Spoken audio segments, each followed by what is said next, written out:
Chicago. You're listening to Cold Sweat Podcast with your host, Kacie Diamond.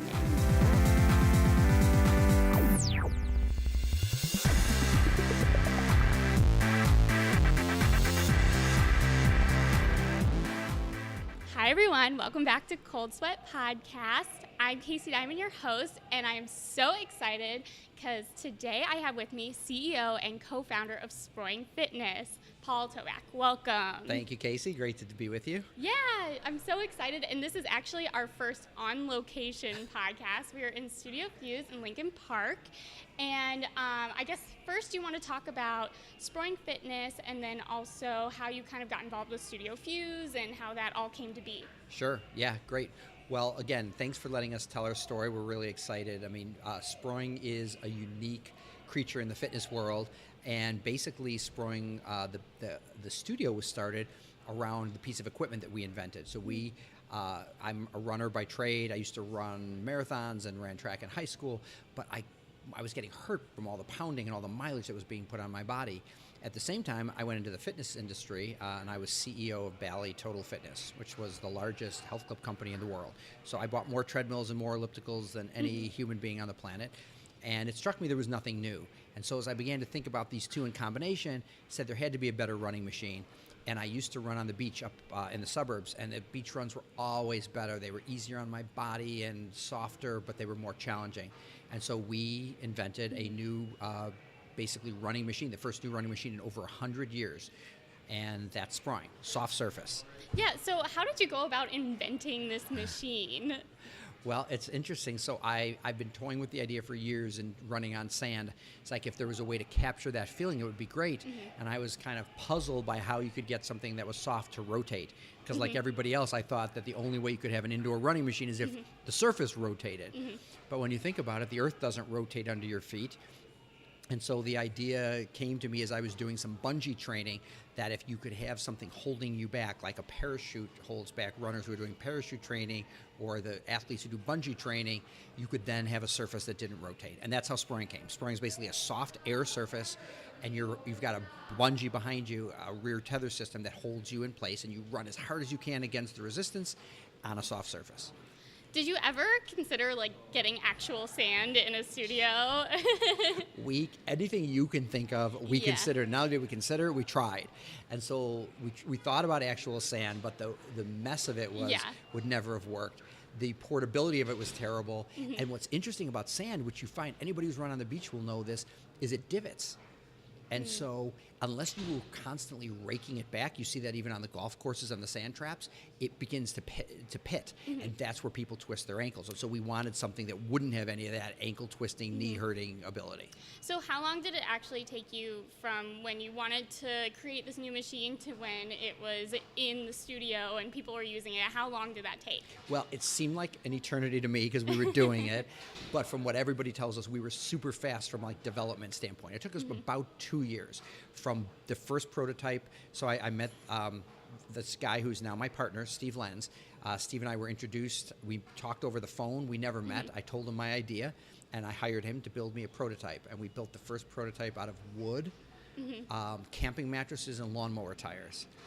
So to describe this machine so that people at home know what we're talking about, so it's essentially, it looks almost like a treadmill. Right. It's built, but the base is all matte. Correct. And there are a few different functions, I guess. So there's the screen where you can track your calories and the timing, because also, we'll get into this, but the format of the class that I took was Tabata timing. So that was to help you kind of keep track of that. And then there was also, so you're clipped in, so you can't go anywhere. So you're running in place, and there's also a few the bungee cords that you can use for resistance and different types of workouts. And so where did you decide to build the first location for Sproing, and why? And then how did you decide to expand? So after we had the machines done and we loved them, Yeah. and we were selling machines and people were buying them, but they weren't using them quite the way we wanted to. And I said, I said if we still owned a big health club company, we'd be using these in our health club company and running group exercise classes on it. So we decided to do it ourselves. So we opened our first club in middle of 2014 in Old Town, right here in Chicago. Oh, okay. Near North and Wells. And we had that location open for a couple of years, and then we began to expand almost immediately. About 6 months afterwards, I was approached by someone who had a health club. They had a room that was a spin room. It's nobody. Again, our whole premise is that there's nothing different about spinning or treadmill classes. They're all the same, and everybody can do them. You can take a treadmill class at a bunch of boutique studios. You can take a treadmill class at the big clubs. The same with spinning. You can spin at Bally. You can spin at Flywheel. You can spin at SoulCycle. This is something different. And so they wanted something different, so they opened a club in Baltimore. Then we opened a second club in Baltimore, and then we opened a club in Houston. So we now have 4 locations. We just moved, beginning of this year, the Chicago location from Old Town here to Lincoln Park. And basically we run classes, all high-intensity interval training, all fun, set to music, really energetic, and super intense. Yeah. So do you want to describe the format of each class? Because the one that I took was Tabata, but I don't know if you do other formats, or and then there's some floor work involved in it. So why don't you kind of explain how all of the classes go? Right. So again, the machine, as you said, looks like a treadmill. It's a running-based machine, but you can do so much more on it. On ours, again, it's an air-filled surface and a rear tether system. And you lean into the harness, just like you were leaning against a parachute, and you run. And you're running against the edge of that bungee with a belt around you. And so we can do all kinds of things that you can't do on a treadmill. We run forward, we run backward, you can run sideways, we do burpees, we do push-ups, we do cardio, strength, and power, and we do a Tabata style. And Tabata style is 20 seconds of work followed by 10 seconds of rest. It's the most effective way, according to all the science, to get your heart rate up, not only during the class, but for up to 36 hours after class, in the afterburn, because you're not really resting. And so that's what we do. So cardio, strength, and power, we're always alternating. We do have a class called Dirty 30, where we do 30 seconds of work and 10 seconds of rest. And instead of the class being 45 minutes, it's 30 minutes. So we can do all kinds of fun things in that Tabata style. And again, it's set to music, instructor-led, it's a great class. So you also have the heart rate monitors, too. Can you kind of talk about the decision you made to incorporate those into the classes and why you think they're important? Yeah, we wanted everything to be cutting-edge science. And the best science behind running is, again, not running on a treadmill because you're hitting your foot on a hard wooden board, basically. Bad. So the Sproing is better. Tabata, the best science behind really getting your heart rate up and your metabolism supercharged. Better. And then the last thing was heart rate monitoring. It's cutting-edge technology.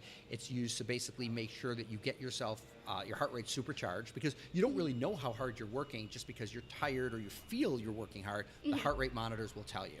And so you want to get yourself into 85% of your max heart rate, which in our place is our orange zone, and you want to be there at least 15 minutes. But some people are in there or most of the workout if they really push hard. Yeah, and I kind of talked to you about this when I came in for my first class, about how I have a really difficult time getting my heart rate up, and I learned that because of all the classes that are incorporating these heart rate monitors.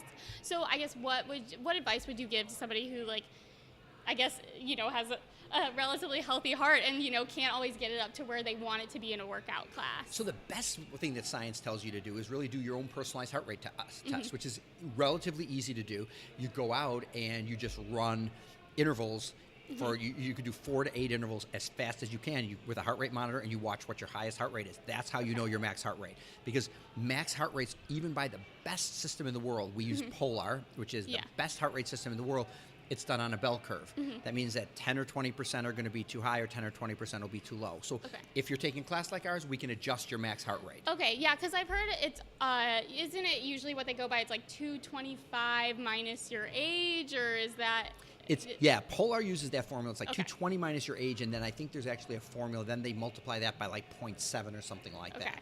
It's their formula. Again, we're not trying to reinvent that science, but again, because it's a set of averages, The actual heartbeat coming off of you is exactly precisely what your heartbeat is. But if you want to know like where you fall in the zones, then we should do a max heart rate test on people, which would be fun to do. Yeah. It's exhausting, but then you Yeah. know dead on where you are. Yeah, I feel like that would be beneficial because right now it's telling me that like all the workout classes are like, you are doing terribly because you're not even trying Right. apparently. Right, I'm right, like, but right. I'm out of breath and I'm sweating. I don't Right. know what's going on. Exactly, and it can be demotivating. And so for people who are on either side of the bell curve, you know, what we can do is we make adjustments. And the other thing we do is in the class, we watch your actual heartbeat then. So what we would do with you is say, okay, how high did your actual heart rate get?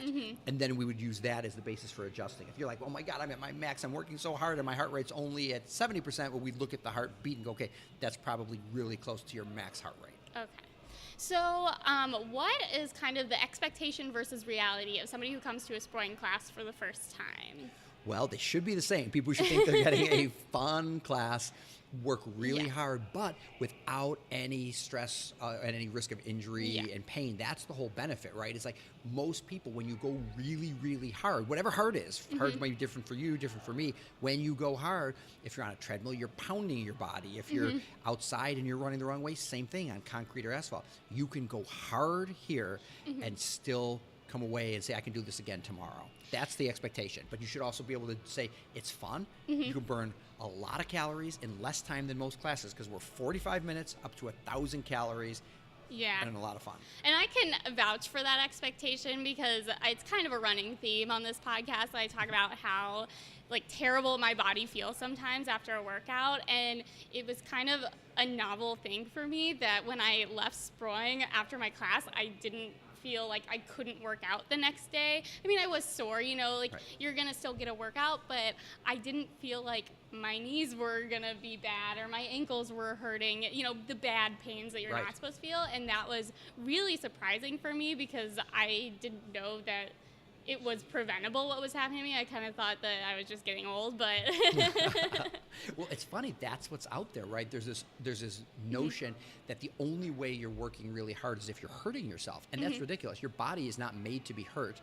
People have been running, you know, for as long as humans were around, and so this is kind of what the problem is. The treadmill is bad for you, and all these years, my partner, Steve Lenz, was the head engineer at Life Fitness, the biggest treadmill manufacturer in the world. So he manufactured and has patents on more treadmills than anyone, and I bought them.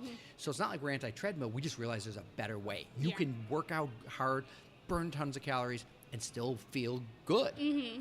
So say there's a listener that maybe it lives in a city that doesn't have a Sproing yet, but they still want to work out and like prevent those injuries, but have a high intensity class. What are some things that you can be doing to kind of still get the same effects of a high intensity class, but not be putting that stress on your body? So the greatest thing to do, I mean, there's a lot of alternatives. I mean, certainly we want everyone to be on a Sproing everywhere as much as they can. Can people buy the Sproing machines still? We do sell the Sproing machines still. Everybody buy them. So everyone can go out. It's like the price of a high-end commercial treadmill. So it's not, you know, it's about $6,500 to buy one. So it's an not, investment. It's an investment, but certainly well worth it in our view. But if you don't have one near you, start with the simplest thing we did, which is go out and run on the beach. If if you're near water or you're near sand. Now, of course, as we were talking about, there's divoting on sand, and so it's not perfect. Sand or anything you do on a grass or a trail that takes away the concrete and the pounding. That's number one. And number two, the reason Sproing is also successful is it forces you not to be a heel striker. So watch and pay attention as you're running outside to your form. You do not want to be landing on your heel. And there's some simple videos you can watch on our website that show the right way to run, the way you're supposed to fall forward, because every runner must fall forward in order to accelerate, because gravity is what moves you. But if you're landing correctly under your body, you're landing on your forefoot. So that combination of soft surface and forefoot landing would go a long way. Yeah, and that's something that you taught me too, because I guess I didn't know where you're supposed to land on your foot when you're running, and form is really important. And I think that's the best thing about classes too, is that you have somebody who's paying attention to your form. Like if I were just to go run on a treadmill by myself, nobody would be telling me anything, or like what speed I'm supposed to be at, or what form I'm supposed to be at. So there is like that added benefit of an instructor in your classes. And, it's nice to know what you're supposed to be doing. Right. Well, that's why they say the whole benefit of small group training is it's supposed to be more personal training, and just with more people, but it's still more personal. You should have people looking at your form when it's done correctly, which is why having classes sometimes of 70 and 80, they're hard. You can't be focusing. Yeah, there's a few downfalls to that. First of all, you can't even move in classes like that, Right. let alone, get a workout in. I get so frustrated sometimes in the classes where it's supposed to be a boutique workout class, but then you're getting, 50 people in a class. Besides like the spinning classes where, nobody's really going to be paying attention to you anyways. Like if I'm lifting any sort of weight, I want somebody who's going to be able to be like, oh, you're going to really hurt your back that way, or you're really going to injure your knees this way. So I think that is like, that's what I really like about your sproing classes is that, when I was in there was maybe 6 people in there, and she paid attention to me in class. That's important to us. We want, our classes are maxed out at 21 people. We want to make sure that they're small enough that we can actually correct for form. We pay very close attention because, again, we're the company that really is trying to focus on doing things the right way, the scientific way, but also give you a fun, enjoyable, great workout. And so, keeping the classes our size like this are great. Working on form is fantastic. But really what's interesting about the sproing is you cannot heel strike on the sproing. So getting back to right running form, the treadmill forces you almost to heel strike, and on ours it's literally impossible. So it sets you the right way. Yeah, I definitely was running. If anything, I did more of like the high knees than definitely wasn't heel striking at all. It was really impossible. It's impossible because you're falling forward into the belt. You cannot fall forward and then land out ahead on your heel. If you're on a treadmill, what's the best way to prevent heel striking? Is it just to lean forward when you run, or what is? You want to know my real answer? Yeah. Get off the treadmill. Get off the treadmill. Go run outside. Exactly, right. Go run outside. The treadmill is almost impossible. Think about it's giving you the two worst things. It's giving you a hard wooden deck, so you're running on a board with a little nylon belt over it, and it's forcing you to stand vertical and land out ahead of you on your heel. They're the worst things for you. Go out anywhere else and run outside, and that'll be better. And if you can run outside, like I said, and combine it with something that's a soft trail, or on the beach, you're better. So if you're like on a dirt path or something, that's more beneficial for preventing injuries. Yes. I guess. Okay. Yeah, that's good to know. I'm gonna go look for some paths. Well, you're right here. You should be on a sproing every day, I'm going right? to You have no excuse. So I did have a listener question, actually. Okay. So a friend of mine has a stress fracture on her foot. Okay. So she wanted to be able to still do the high-intensity workouts. She didn't want to sit out for 6 to 8 weeks.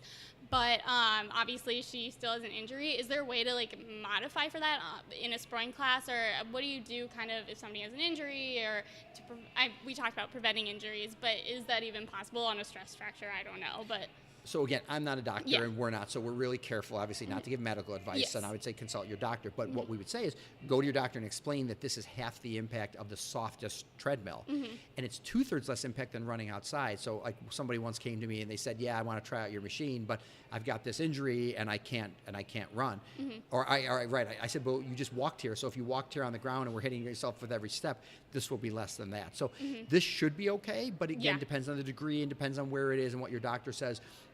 But this should be the softest thing you will do unless you're on a bike all the time. Yeah, I'll bring her here. Yeah, have her come here. I'll get our doctor's note and we'll come. It'd be great. So then I guess for you personally, why is it important to you to exercise and stay healthy? We're just talking about this with a group of us actually right today, and one of the things that's important as you get older, and we're all getting older, but seems like I'm getting older at a faster rate. You want to stay active. It's like when you look at the baby boomer demographic, all of us who were born, baby boomers, millennials, we don't want to stop exercising at 35 and, go sit on the couch. Everybody wants to figure out a way to stay active. What's great about the sproing is it lets you stay active not just at a lower level, like being on that elliptical and riding it around and around until you're bored out of your mind. You can be as intense as you want to be, as you used to be, and do it without injury. So frankly, if you're young, this will allow you to stay active longer. And if you're getting older, this will allow you to go back to doing things you love. It really will unleash your inner youth. athlete. Yeah. It's like a fountain of youth for people who want to stay active. There you go. That's your new slogan. The fountain of I love youth. it.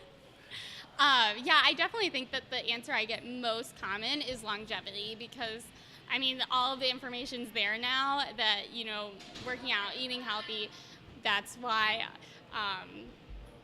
you should be doing these things. But, it's always nice to hear it again and again and be reminded. I think of it this way. Your body's almost like a car, right? And every used car has a certain amount of miles before it either needs to go in for a tune-up or it breaks down, and they're not all the same.